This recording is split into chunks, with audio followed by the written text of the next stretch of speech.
तो 6 नंबर में देखेंगे दिया है समास रूढ़ शब्द। जितना हम हेडिंग डाल करके आपको परिभाषा बता रहे हैं वो सभी चीज का एक ट्री मेथड से आपको हम समझाए हैं कि ये इसके भेद होते हैं। उन्हीं का हम आपको यहाँ परिभाषा बता रहे हैं ताकि वहां शॉर्ट में था आप उनके भेद भी जान लें और यहाँ आपका जो है ये अलग अलग भाग के बारे में आप और इसकी पूरा परिभाषा के साथ आप समझ रहे हैं।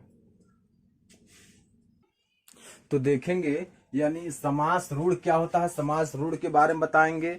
तो यहाँ आपको दिया हुआ है सामासिक शब्दों में भी कुछ शब्दों का अर्थ रूढ़ हो गया। जो कुछ शब्द ऐसे थे जिनका शब्द क्या हो गया, रूढ़ हो गया, उन्हें समास रूढ़ शब्द कहते हैं। उन्हें समास रूढ़ शब्द कहते हैं। सामासिक शब्द बोले या फिर समास रूढ़ शब्द बोले, उनका अर्थ जब रूढ़ हो गया तो उनको बदल दिया गया, नाम समास रूढ़ हो गया। जैसे दशानन हो गया यानी 10 आनन, जैसे रावण। पीताम्बर हो गया, पीला है अंबर। नीलकंठ हो गया, नीला है कंठ। अर्थात पंचानन हो गया यानी पंचानन मतलब 5 मुख वाले, तो पंचानन हो गया। तो ये जो आपका है ये टोटल एक विशेष अर्थ दे रहा है लेकिन रूढ़ का अर्थ दे रहा है, इसलिए इसका अर्थ आपका बदल जा रहा है। तो ये सब क्या है, आपके समास के रूढ़ है। अर्थात दशानन बोलेंगे तो शब्द तो दशानन लिखा हुआ है लेकिन यहाँ बता रहा किसको, रावण को निर्देशित कर रहा है। यहाँ आपका नीलकंठ लिखा हुआ है लेकिन अर्थ किसको जा रहा है, यह शंकर को जा रहा है। वैसे ही आपका यहाँ पीताम्बर लिखा हुआ है तो पीताम्बर लिखा है लेकिन अर्थ कहाँ जा रहा है, गणेश जी को जा रहा है, क्योंकि वो पीला अंबर पीला कपड़ा पहने रहते हैं। तो ये जो आपका है यही होता है समास रूढ़। तो उम्मीद है समास रूढ़ भी आपको समझ में आ गया होगा। आगे हम चलेंगे 7 नंबर में जो दिया हुआ है तत्सम शब्द। यानी तत्सम शब्द क्या होते हैं, इसकी पहचान क्या होती है, इसके बारे में हम एक्सप्लेन करेंगे। तो तत्सम शब्द जो होते हैं, जो शब्द संस्कृत से ज्यों के त्यों ले लिए गए उन्हें तत्सम शब्द कहते हैं। अब इसका बहुत ही आसान होता है। जो तत्सम शब्द होते हैं वो संस्कृत से जैसे ही आए वैसे ही हिंदी में भी प्रयोग हुए, कोई अर्थ में उसके परिवर्तन नहीं हुआ। जो तत्सम शब्द है वो संस्कृत से जैसे आए वैसे हिंदी में उसका प्रयोग कर लिया गया, इसलिए वह कोई परिवर्तन उसमें नहीं हुआ, इसलिए उसे हम क्या कहते हैं, तत्सम कहते हैं।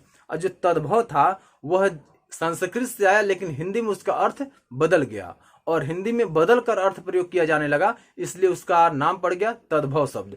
तो तत्सम की पहचान कैसे करते हैं, ये टोटल जो आपका होता है वो संस्कृत का होता है और जब उसका अर्थ निकालते हैं तो हिंदी में उसका अर्थ निकलता है। तो संस्कृत में जैसे क्या क्या हो सकता है, यहाँ आप देख रहे हैं ग्राम, ग्राम मतलब गांव होता है, भूमि मतलब जमीन होता है, प्रथम मतलब पहला होता है और अग्नि मतलब आग होता है। तो इनका जो अर्थ निकल रहा है वो आपका तद्भव है और जो आपका यहाँ दिया हुआ है वो आपका तत्सम है। तो तद्भव और तत्सम की पहचान आप कर लिए होंगे। आगे दिया है तद्भव, तो आप देखिए 2 लाइन में यहाँ लिख रहे हैं तत्सम, तत्सम तद्भव। जैसे मान लीजिए दिया है प्रथम दे दिया, तो प्रथम आपका संस्कृत का है लेकिन जब हिंदी में प्रयोग करेंगे तो हो जाएगा पहला, यानी तद्भव में। अगर तत्सम में दिया है आपका अग्नि, तो इसका जब तद्भव में जाएंगे तो ये हो जाएगा आग। वैसे ग्राम लिखा है तो हो जाएगा गांव, वैसे अष्ट लिखा है तो हो जाएगा 8, सप्त भी लिखा है तो 7 हो जाएगा। तो संस्कृत का जो होता है वो तत्सम होता है, हिंदी का जो होता है वो तद्भव होता है। आगे आपका दिया है तद्भव, एक बार और देखिए, संस्कृत से आए शब्दों से उत्पन्न हुए शब्द तद्भव कहलाते हैं। यानी यहाँ क्या कह रहा है, संस्कृत से आए शब्दों से उत्पन्न हुए शब्द तद्भव शब्द कहलाते हैं। यानी संस्कृत से आए लेकिन जब हिंदी में आए तो उनका अर्थ बदल गया।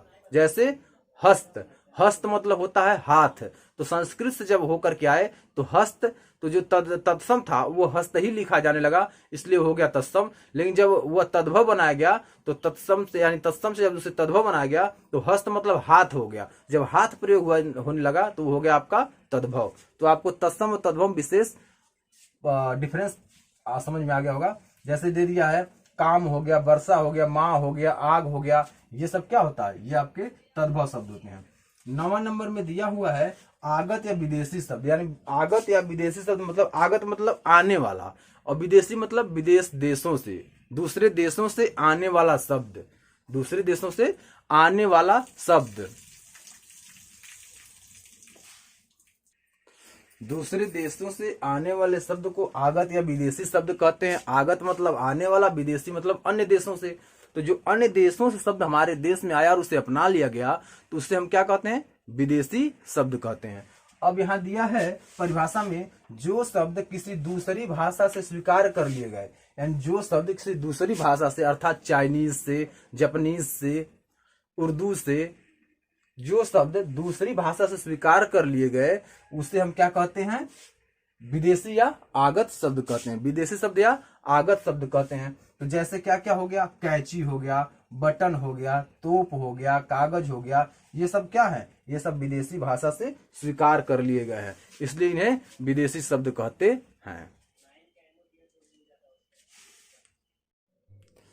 तो 10 नंबर में आप देखेंगे देशी या देशज शब्द। देशी या देशज शब्द वह होता है जो अपने ही देश से उत्पन्न हुआ हो और उसका उपयोग किया जा रहा हो। तो जैसे दिया है, देशी या देशज शब्द क्या होता है, स्थानीय बोलियों या उपभाषाओं से आए क्षेत्रीय शब्द देशज शब्द कहलाते हैं।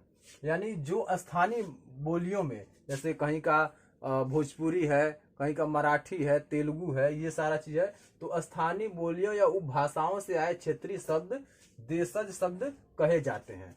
तो ये होते हैं स्थानीय भाषाओं से ही ये उत्पन्न हुए होते हैं और वहीं ये प्रयोग होते हैं, तो वो आपके कहलाते हैं देशी या देशज शब्द कहलाते हैं। जैसे ढूंढना हो गया, खाट हो गया, लोटा हो गया।